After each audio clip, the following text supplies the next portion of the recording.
An ABC 6 News follow-up at 11. The board of the Brown University Corporation voting against divesting from 10 companies that some students believe are supporting Israel's military. The opportunity to argue against that funding in front of the board, Brown Corporation, was a key win for students when they took down an on-campus encampment last spring. ABC 6 News anchor Alyssa Azara tells us how those students are reacting tonight. She joins us live in the studio. Alyssa.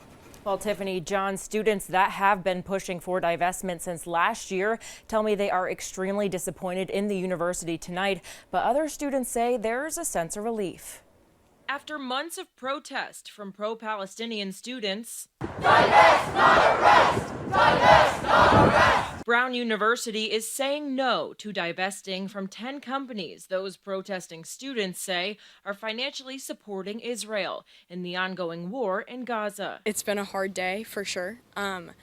I am overcome with an immense feeling of grief and disappointment in my institution. The Brown Corporation voted on Tuesday to support a recommendation against divestment from Brown's Advisory Committee on University Resources Management. I think that this was a fair, diplomatic opportunity that we had to really resolve what's been a pretty long-standing issue on campus, especially over this past year.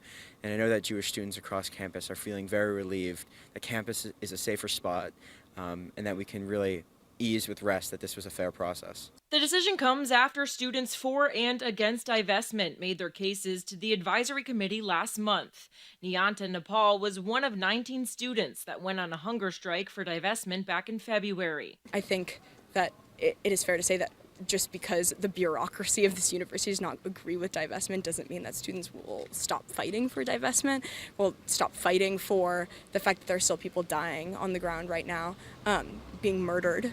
And I don't think anything changes really in light of this decision. In a letter sent to the community, the corporation said that the university was found to have, quote, no direct investments in any of the companies targeted for divestment, and that any indirect exposure for Brown in these companies is so small that it could not be directly responsible for social harm. I think that this decision, whether some people like it or not, closes the book, closes the chapter on this period that has really been a period of strife for a lot of Jewish students on campus.